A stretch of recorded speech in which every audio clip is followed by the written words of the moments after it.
ಸ್ನೇಹಿತರೆ, ಇವತ್ತು ರೇಷ್ಮೆ ಕೃಷಿ ಬಂಗಾರದ ಬೆಳೆ ಅನ್ನೋದ್ರಲ್ಲಿ ತಪ್ಪಿಲ್ಲ. ಯಾಕಂದರೆ ಕೇವಲ 20, 24, 25 ದಿನ ಈ ಹಂತದಲ್ಲಿ ಕಂಪ್ಲೀಟ್ ಆಗುವಂತಹ ಒಂದು ಬ್ಯಾಚು. ಮಂತ್ಲಿ ಸ್ಯಾಲರಿಗಿಂತ ಬೇಗವಾಗಿ ಅಥವಾ ವೇಗವಾಗಿ ನಮಗೆ ಈ ಒಂದು ಬ್ಯಾಚ್ ಕಂಪ್ಲೀಟ್ ಆಗುತ್ತೆ ಅಂದರೆ ನೀವು ನಂಬ್ತೀರಾ? ಎಸ್, ನಂಬಲೇಬೇಕು.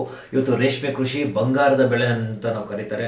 ಬಹುತೇಕ ಮಂದಿ ಇದನ್ನು ನಂಬ್ಕೊಂಡು ಜೀವನ ಮಾಡ್ತಾ ಇರ್ತಕ್ಕಂಥದ್ದು. ರೈತರು ಇರ್ಬೋದು, ರೀಲರ್ಸ್ ಇರ್ಬೋದು, ರೇಷ್ಮೆ ನೂಲನ್ನು ಬಿಚ್ಚುವಂಥವ್ರು ಇರ್ಬೋದು, ರೇಷ್ಮೆ ಸೀರೆಯನ್ನು ಮಾಡ್ತಕ್ಕಂಥವ್ರು ಇರ್ಬೋದು, ಮಾರಾಟ ಮಾಡ್ತಕ್ಕಂಥವ್ರು ಇರ್ಬೋದು. ರೀಸೈಕಲ್ ರೂಪದಲ್ಲಿ ಈ ಒಂದು ಹಂತದಲ್ಲಿ ಈ ಒಂದು ರೇಷ್ಮೆ ಕೃಷಿ ನಡೀತಾ ಇರ್ತಕ್ಕಂಥದ್ದು. ಒಬ್ಬರನ್ನ ನಂಬಿ ಅಥವಾ ಒಂದನ್ನು ನಂಬಿ ಮತ್ತೊಬ್ಬರು ಈ ಒಂದು ಕೆಲಸವನ್ನು ಮಾಡ್ತಾ ಇರ್ತಕ್ಕಂಥದ್ದು.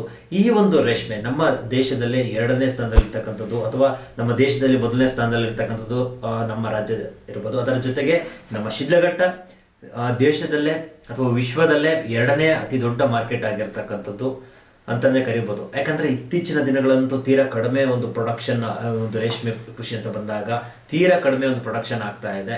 ಆದರೂ ಸಹ ಇವತ್ತು ಬಯಲುಸೀಮೆಯ ಕೆಲವೊಂದು ಪ್ರದೇಶಗಳಲ್ಲಿ ಮತ್ತು ರಾಮನಗರ ಇರ್ಬೋದು, ಕೆಲವೊಂದು ಪ್ರದೇಶಗಳಲ್ಲಿ ಇವತ್ತು ರೇಷ್ಮೆ ಕೃಷಿ ಮಾಡ್ತಾನೆ ಇದ್ದಾರೆ. ನೀವು ಈ ಒಂದು ವಿಡಿಯೋನ ಎಲ್ಲಿಂದ ನೋಡ್ತಾ ಇದ್ದೀರಾ ದಯವಿಟ್ಟು ಕಮೆಂಟ್ ಸೆಕ್ಷನಲ್ಲಿ ಕಮೆಂಟ್ ಮಾಡಿ. ಹಾಗೆ ನೀವು ರೇಷ್ಮೆ ಕೃಷಿಯನ್ನು ಮಾಡಿದರೆ ನಿಮಗೆ ಇದ್ರ ಬಗ್ಗೆ ಐಡಿಯಾ ಇದ್ದರೆ ಅದನ್ನು ಸಹ ತಿಳಿಸ್ಕೊಡಿ.